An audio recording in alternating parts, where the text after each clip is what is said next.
A deputada é cheia de ideologia, usa de diversas fake news para falar do ex-presidente Bolsonaro. Não é essa a realidade, eu não sei que Brasil que a deputada vive, não é o Brasil que eu vivo, nem as pessoas que eu converso, né? A vida está bem difícil.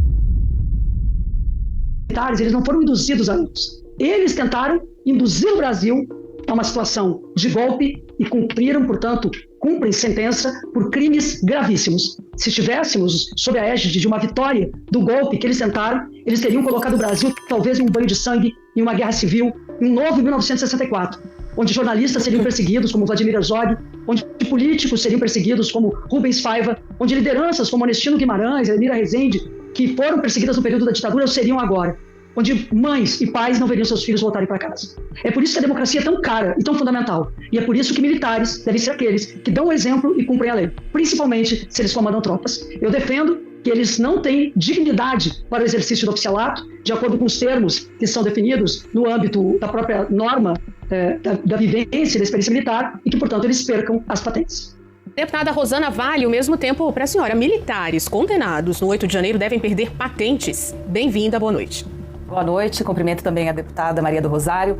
Eu não tenho esperança de que eles não percam a patente, mas há algo muito maior do que essa narrativa que precisa ser discutida, né? Eu ouvi a fala da deputada Maria do Rosário, mas eu discordo veementemente de todas as considerações que ela disse, porque nós discordamos no cerne. Foi um julgamento político. Juristas, os mais renomados do país e até estudantes de direito que não estão contaminados por essa ideologia que ela descreveu, consideram que esse julgamento não tem cabimento, não tem razão de ser. Ele está baseado no depoimento, na delação de um ex-ajudante de ordem que por várias vezes declarou que foi ameaçado. Não há assinatura de minuta de golpe pelo presidente Bolsonaro, não há qualquer participação, ele não estava no país, não houve uma tentativa orquestrada, não se faz uma tentativa de golpe sem as Forças Armadas estarem coordenando, estarem concordando com essa situação, e a gente percebe que a transição ela foi bastante clara, foi pacífica, inclusive o próprio vice-presidente do Brasil, Geraldo Alckmin, disse que foi uma transição tranquila.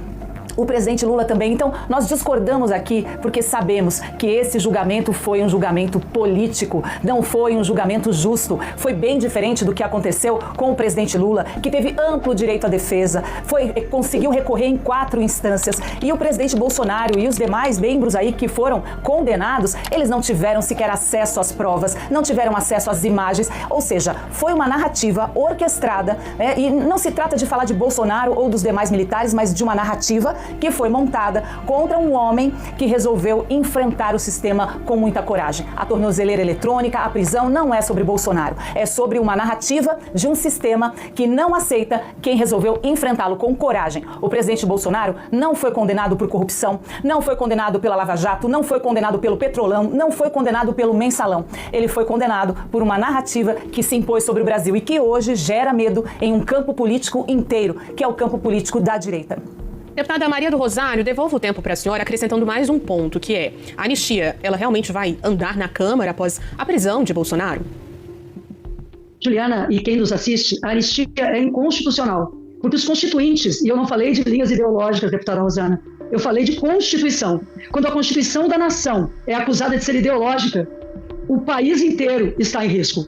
Foi essa trama urdida ao longo do período de governo de Jair Bolsonaro, de quem, mesmo perdendo a eleição, queria ficar no poder, que fez com que o país fosse jogado em uma situação de insanidade e perdas tão graves. Perdas durante a Covid, com o negacionismo científico e da vacina, foram 700 mil mortes. Perdas quando nós tínhamos voltado ao mapa da fome. Mas eu não quero nem referir a estes elementos que doem tanto na memória dos brasileiros e brasileiras. Eu não posso aceitar que seja dito que trata-se de uma transição pacífica, quando o 8 de janeiro aconteceu. E eu estou aqui no prédio da Câmara dos Deputados, um dos palcos do horror. Um palácio de governo, assim como o Supremo Tribunal Federal e o Palácio do Planalto, que foram depredados, que foram destruídos, quando na verdade tentavam destruir o símbolo de uma nação livre, democrática e soberana e o resultado da eleição. Eu não esqueço que vocês, bolsonaristas, no poder, deputados, deputadas de Jair Bolsonaro, organizaram uma turba que colocou ao lado do aeroporto de Brasília, véspera de Natal, um caminhão de combustível com uma bomba.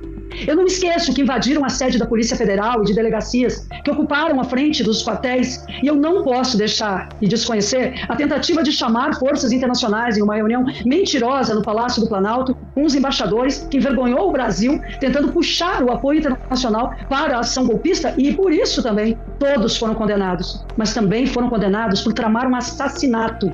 Então, quando dizem que Jair Bolsonaro não foi preso por corrupção, há mais corrupção do que as joias, há mais corrupção do que todas as tramóias, há mais corrupção do que todas as denúncias que estão aí colocadas. Quanto mais de corrupção há em torno de Jair Bolsonaro, que pretendia ficar no poder para continuar com o governo corrupto. Caiu a máscara. E caiu a máscara, inclusive, daqueles que pretendiam o assassinato do presidente da República, do vice-presidente e de ministro do Supremo. É um absurdo se dizer que se trata de um julgamento de cartas marcadas quando só um Fux votou a favor da liberação de Bolsonaro. Aliás, condenou o Mordomo, condenou Cid, mas não foi por conta da delação de Cid. As provas são fartas. O que não é farto, o que falta, em verdade, é a consciência de pedir desculpas ao Brasil destes que continuam apoiando um ex-presidente corrupto que violou a tornozeleira eletrônica e que está preso por graves crimes contra a nação para cumprir 27 anos, eu espero, em regime fechado. Deputada Rosana Vale, ao mesmo tempo, mais um ponto, a anistia anda ou não na Câmara dos Deputados? Eu espero que ande, está bem difícil, mas foram uma série de considerações que a deputada falou que eu preciso discordar de novo veementemente. Né? O único ministro de carreira que foi isento na sua análise discorreu durante 14 horas, mostrando que não houve o segmento da Constituição. Aliás, a Constituição foi rasgada nesse julgamento. Tenho convicção também que a deputada Maria do Rosário tomou as vacinas e quem comprou as vacinas foi o presidente Bolsonaro. A bomba estava, supostamente, em frente ao aeroporto. Então o golpe seria ali no aeroporto. Então são fragmentos e uma narrativa construída que não se sustenta. O presidente Bolsonaro ousou enfrentar o sistema, foi contra os escândalos de corrupção. Aliás, os escândalos de corrupção retornaram neste governo. A gente vê sempre, nesta narrativa, a cortina de fumaça querendo encobrir as mazelas do governo do PT que se repetem. Escândalos do INSS, bilhões roubados dos aposentados. Aí a deputada pode dizer, mas o escândalo começou no governo Bolsonaro. As considerações, os descontos nos INSS, nas contribuições sindicais eram mínimos. Bolsonaro agiu, fez vários projetos para combater. No governo Lula, eles triplicaram, quadriplicaram, como se os velhinhos acordassem num belo dia e falassem assim, bom, agora vamos tentar fazer, descontarem aqui, vamos nos associar aos sindicatos. Então não dá para esconder todos esses escândalos. Como o governo Lula não sabe o que fazer, é um governo sem rumo, apontado agora, que a gente vê aí, que muitos estão pulando do barco, a gente vê aí a relação do governo Lula com o Congresso, com a Câmara, com os deputados. Então é um governo que não sabe o que fazer e só tem um argumento, ressuscitar sempre a questão, o Bolsonaro é o culpado, o Bolsonaro precisa responder, o Bolsonaro precisa estar preso para sair desse jogo político. É isso que nós vemos hoje colocado aqui no momento atual que o Brasil vive. Infelizmente, rasgaram a Constituição, incriminaram, imputaram culpa a pessoas que serviram o Brasil, a pessoas com caráter ilibado. E volto a dizer, pessoas que não estão presas por roubar dinheiro dos brasileiros.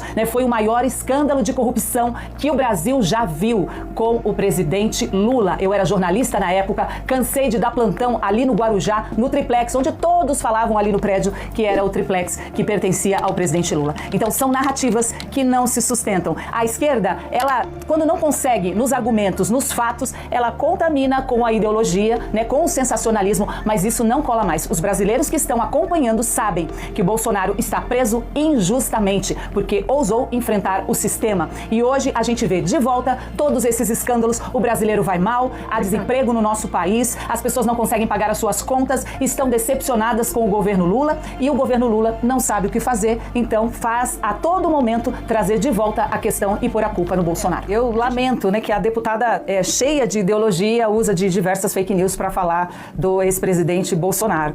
Não é essa a realidade, eu não sei que Brasil que a deputada vive, não é o Brasil que eu vivo, nem as pessoas que eu converso, A vida está bem difícil e a gente percebe que o governo Lula não sabe governar o país. Foi assim em todas as versões que nós tivemos, Lula 1, Lula 2, Dilma também, e a gente percebe que esse governo está levando o país para o buraco, Não tem plano econômico, não sabe a que veio, aumentou de 23 para 37 ministérios, está todo aparelhado, e eu posso dizer isso com isenção, porque no outro governo, na outra legislatura, eu era uma deputada, inclusive, de oposição. Tive as portas abertas no governo Bolsonaro, nunca fui ideológica, fanatismo que a deputada fala, como ela se refere a quem pensa diferente dela. Eu penso veementemente diferente dela. Tive as portas abertas, consegui trazer muitos recursos para a minha região, diferente do que eu vejo agora, Não recebem deputados de oposição, não liberam emendas, mesmo mesmo as emendas obrigatórias são liberadas lá no último dia, não estão preocupados com o Brasil, com o futuro do Brasil, estão preocupados em se manter no poder. Nem que para isso seja preciso se aliar a todos os outros setores, a instituições, para que elimine um campo político. Ela não falou, né, que o Lula quer ser reeleito, o Bolsonaro quer permanecer no poder. Ao contrário, né, a extrema esquerda que não quer largar o poder de forma nenhuma e ao todo tempo usa de todos os artifícios, investimento bilionário, né, em propaganda, a contratação de influencers, tudo que a gente vê que é possível ser feito por esse governo está fazendo para se manter no poder, até eliminar um campo político inteiro. Ou seja, governo Lula no ano que vem quer ganhar de WO, porque quer eliminar o campo político que pensa diferente dele, né? Isso é inadmissível no Brasil. E isso a gente se vê, né, uma escalada, né? Foi um processo todo fraudado para que a gente primeiro descondenasse o Lula, que estava preso há 500 dias, e volta a dizer, não, estava preso por corrupção, pelo maior esquema de corrupção que o Brasil já viu.